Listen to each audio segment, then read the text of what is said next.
Welcome to Spotlight Net TV with yet another exciting episode of the Global Wired Women, the show that casts a spotlight on women challenging the status quo from all over the globe.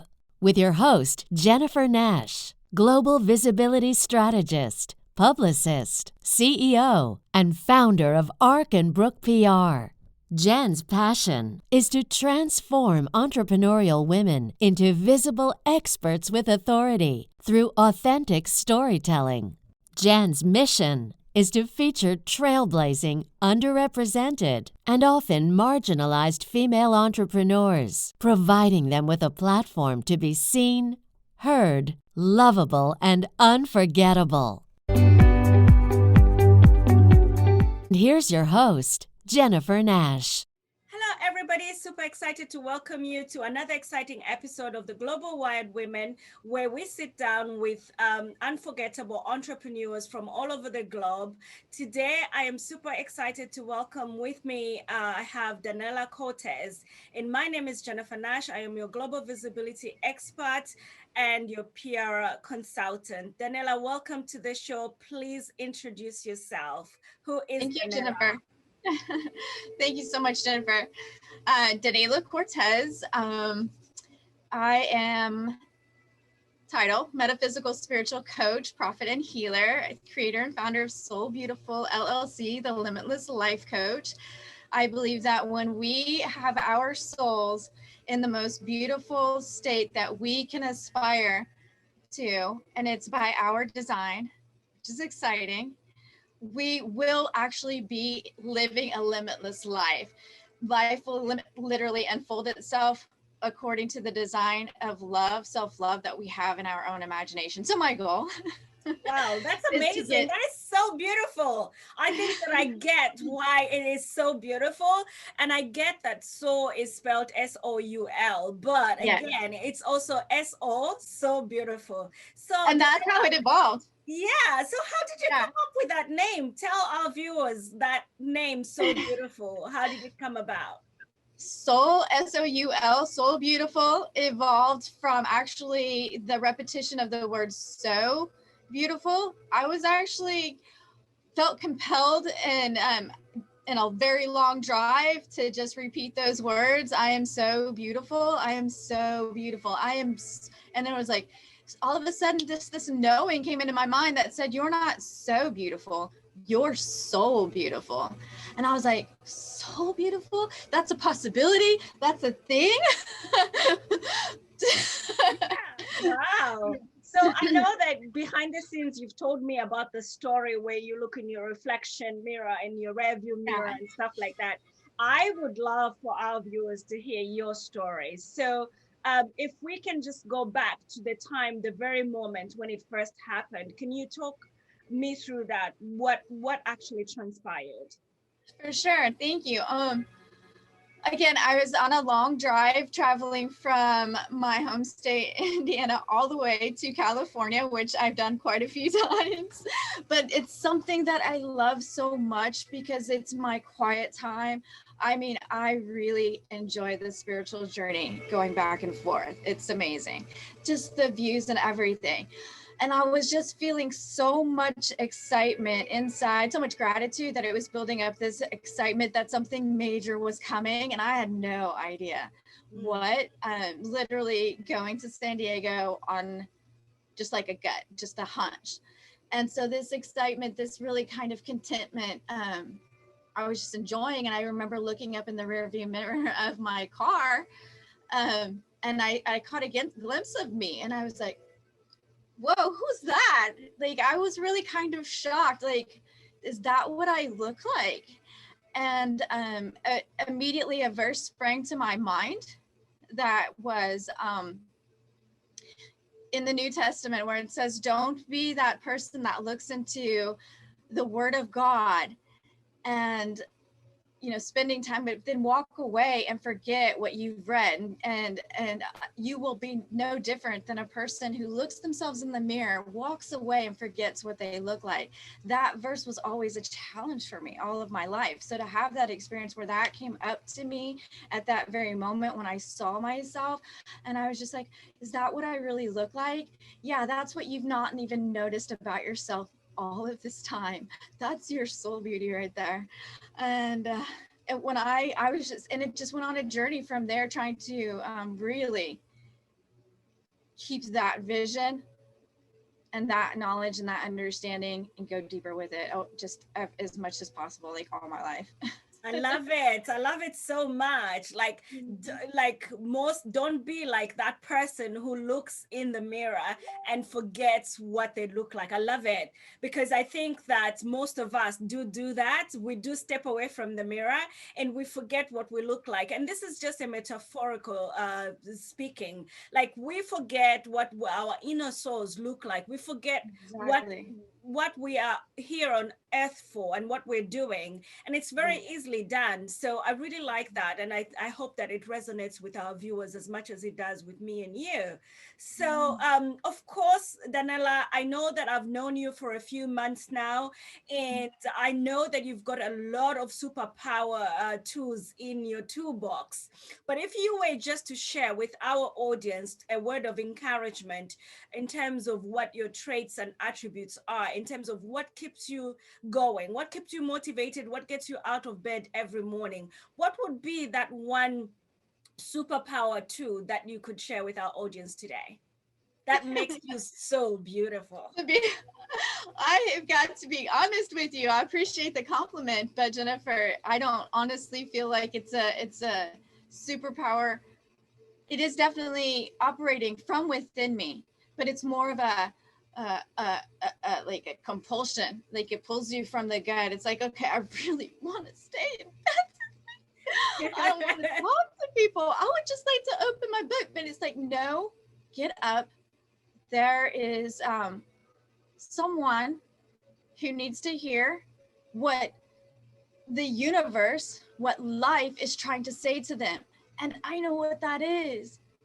And I can't, it's not okay for me not to not speak on it. It's a gift. It's a blessing. It's the most amazing life you could ever want to experience. That's what we're here for. Oh, to experience amazing. Our soul's true potential. Yeah. So what I'm hearing you is that you've got a calling. So you get that calling every day. Like, sometimes you wake up on the wrong side of the bed, as they say, whatever that means in English. And then like, you just want to put the covers over your head, but somehow there is something that happens within you in your heart. Like, you receive a calling that tells you that you need to get up, because what I have put on your heart, what I've put on your soul, needs to be shared in order for it to have impact on someone who's waiting to hear your word. That is so powerful. So Daneila, what would you say then, moving on, what would you say to your younger self? Let's say, looking back to, let's say, an 18-year-old yourself, where you're at, looking at where you're at right now as a mature adult. And I do know you just had your birthday last month. And as a mature adult, what would you reflect back on the younger self, Daneila, 18-year-old Daneila? What would you say to her? Well, there's so much, she was such a beautiful girl. She is such a beautiful girl. I mean, like, I didn't know that. I did not know that. Yeah. I felt very peculiar, but I learned through my study of the Word of God and the study of Jesus Christ that peculiar was a favor. And that peculiarity is there for a reason. And it was something that, at 18, I had a longing for Christ. I had a longing for knowledge. I had a longing for wisdom. So there's not much difference between that girl then and me today. Now, over the course of those years, getting from there to here, there was quite a bit of difference. I wanted to get back to her, back to my purity, back to my innocence, back to my truest sense of self. And I would just look back at her and say, you know what, don't even hesitate. Anytime you ever stop to hesitate, you put yourself back and you have to start back over. So just keep going and you'll get there a lot faster. But you know what? That time is perfect. Then when the student is ready, the teacher will arrive. And my whole goal, I think spiritually, I didn't know it then, but that I wanted to be a disciple of Christ. And that I just, it was just a knowing then. I didn't have words for it. Today I have words for it, and I'm proud of myself for not quitting, not giving up, even still today when I want to sleep in or when I want to cover up under a pillow and pretend I'm invisible. You piqued my interest. I want to know what those words are. So if you can share with me and our viewers, what would that sound like if you had to put it in words now?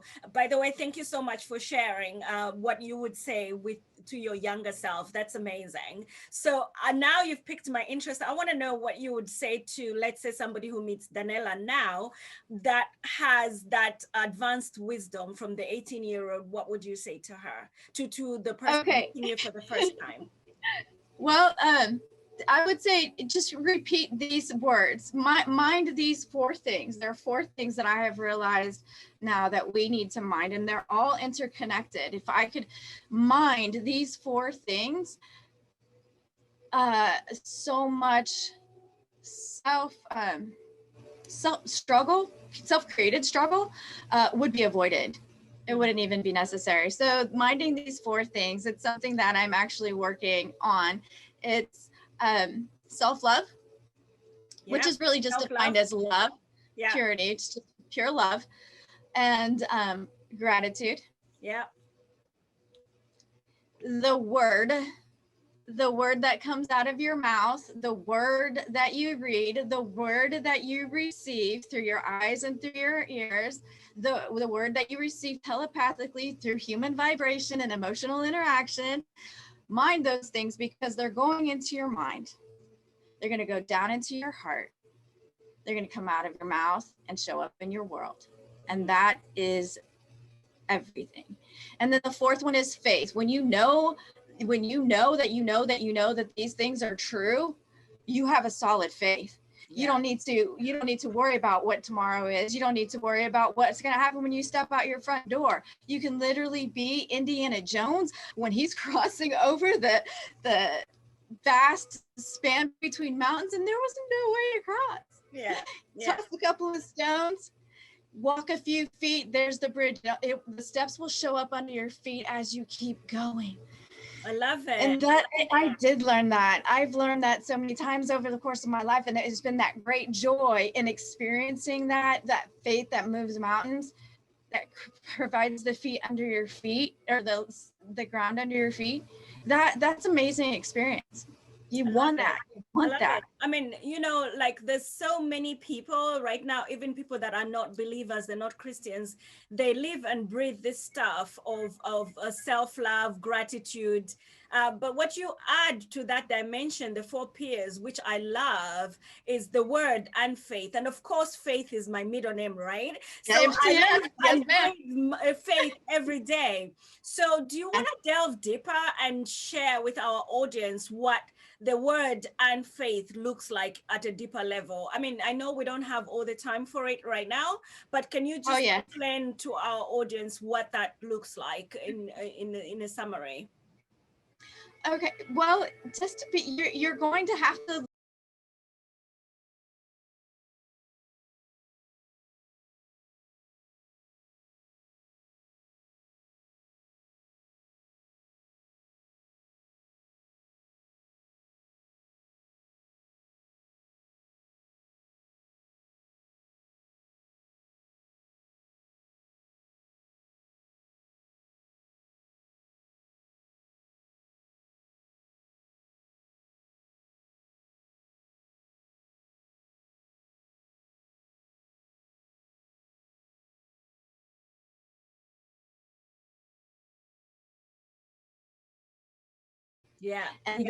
those ideas and images are being implanted on you constantly. And if you're not paying attention, you don't have your guard on guard. Even you can be at your highest guard Please don't become paranoid, but you're still going to suffer the interactions of a negative influence, but you can decide how you're going to handle that. Maturity, growing up as basically an adult, but but in the spiritual world, you can grow up as an adult into the spiritual world, and there's no limit to that. There's no end to that. In the physical, yeah, we're gonna die, but beautify that person who's on the other side, and you've got nothing to fear, nothing to worry about. You'll be ready to go. I like Did it. I say? Yeah. So. Yeah.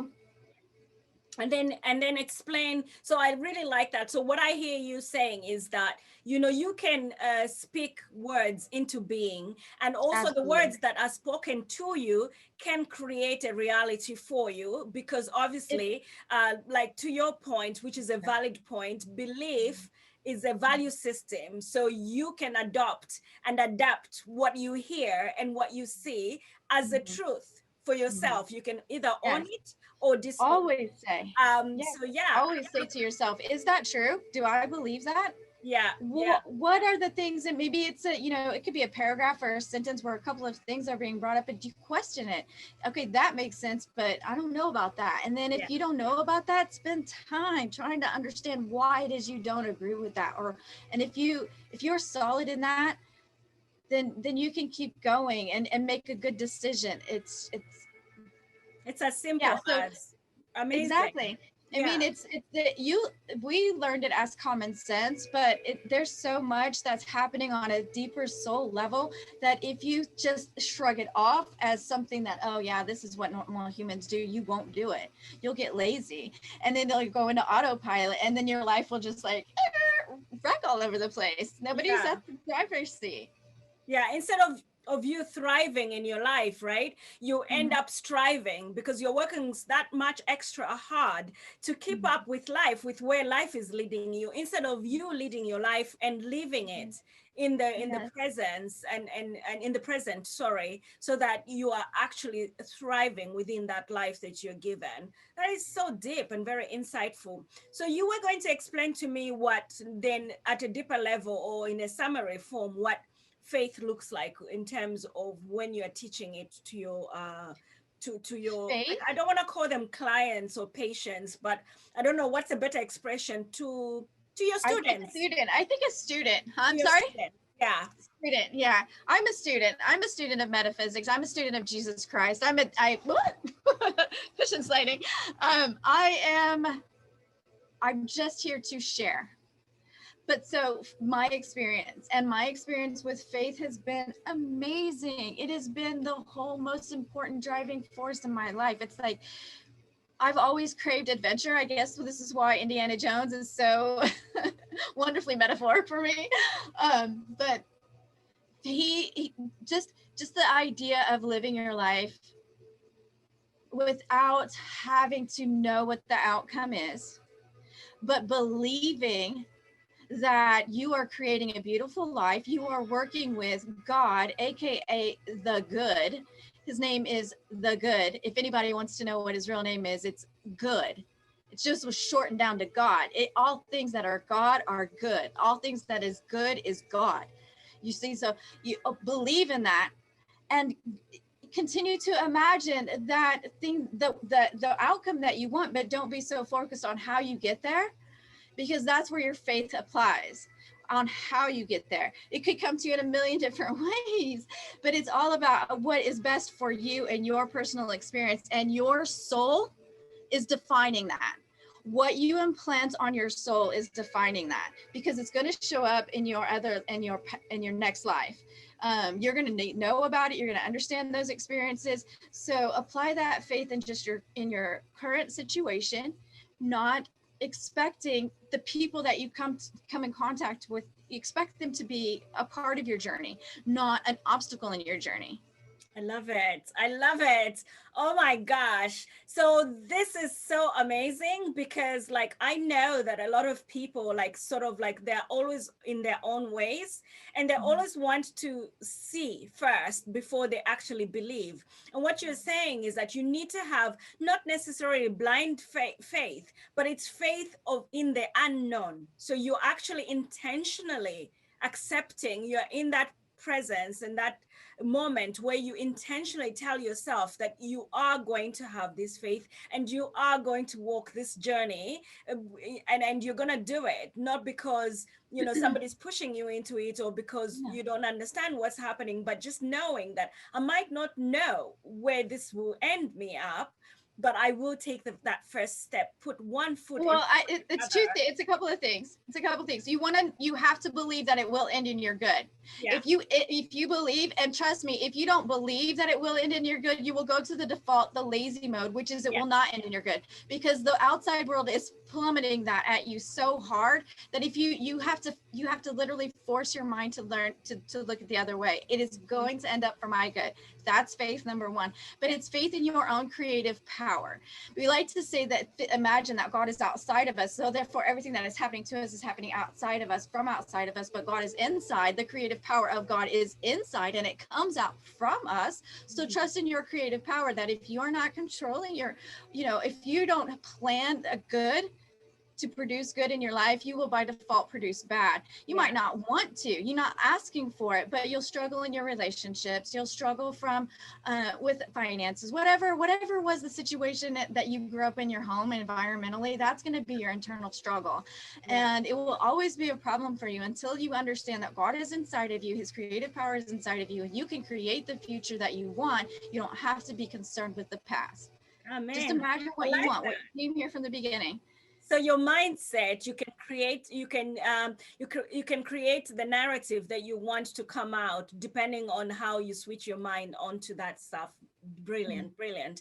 I love it. So if you had to give one piece of advice to, and of course, I think we've already gone through that in the last discussion we've just had, but just building onto that, if you were to give one piece of advice to a listener that is listening to you now and saying, oh my gosh, this is exactly how I want to be, but I am struggling to have that positive mental attitude and that mindset of that willpower to stay in my lane and to understand and follow through, what would that one piece of advice? Well, I'm not of the nature of it. I guess I've tried to cram myself into a personality type that fit into Western society, which is 9 to 5. You got to do this. You have to do that. You have to meet certain goals in order for me really to experience the personal wrinkle of the face. I had to get outside of the pressure of the outside. So don't ever, I wouldn't, you trust in your inside, trust in your inner gut. It takes a long time to even know what that sound of that voice is. It just depends on how far you have to come back. But when you find that,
show me what to do. Yeah. Amazing. I love that. I love that. Sorry, didn't mean to get you here, but I love that. That is so moving and it's so real. And this is why I like having you on the show today, because you are super, super authentic and you're super, super real. And I hope that our viewers can see that and appreciate that. So there you have it, viewers. But before I let you go, Daneila, I know that it's only been just 20 minutes, 25 minutes, but if somebody was listening to you and they wanted to connect with you at a deeper level, on a one-to-one level, how would they find you and how would they go about connecting with you? That's great. Thank you so much for asking. If you would like to speak more one-on-one, just contact me on Facebook. I'm at Daneila Kyria Cortez, and that's the E before the I. And yes, and just to help you kind of remember, when you think of the word Daneila, which is spelled the way I spell my name, and you have to say it in like a Spanish accent, like Daneila. Yeah. That helps a little bit, Daneila. But the word Daniel comes from the Bible, and it means God is my judge. Right. So in the course of my life, it has always been my pursuit to have knowledge, spiritual understanding, wisdom, and the things. And I have this knowing that the things that I struggle with in life are for a reason. It's like, okay, this is, if you understand, there's so many lessons in here. But the one thing that I have always struggled with is my name. And the pronunciation, it's a struggle for people. And so to have to explain that to every single person that you meet, well, I finally understood what my name is, how to pronounce it, and what it means. It changed everything. Another light bulb, another epiphany. And yes, Daniel may mean God is my judge, but Daneila means I am my judge. And this was a lesson that Christ he did teach over and over again. The measure that you use toward the world, no one trusts. That's the standard that you are actually using against yourself. Wow. I am my judge. God dwells in me as me. That's the full power of God indwelling. Full power. Yeah. Full creation power, full judgment power. Mm-hmm. We will share your name and your link and everything so that people don't have to struggle spelling it in the correct way. So we're going to share the link to Daneila's Facebook page and group so that you can connect with her. It's been such a joy having you on this show, Daneila. It's such a blessing, and I'm so privileged, and I know it took me forever to get to spell your name correctly, because I was one of those people that said Daneila. It was so easy, and it slipped through my tongue. But yeah, I learned the hard way that it was Daneila, and I actually love Daneila more.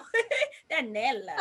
So yes, that's it. There you have it, viewers. It's been such a joy having you, Daneila, on the show, and I look forward to continuing this conversation with you, because I believe there's more that we can talk about, time permitting. So I'm gonna let you go for now, but it's been such a pleasure having you on the show. I can't tell you how grateful I am. Thank you, Jennifer, so much. Thanks to everyone for watching. You're welcome. Have a blessed day. Bye now.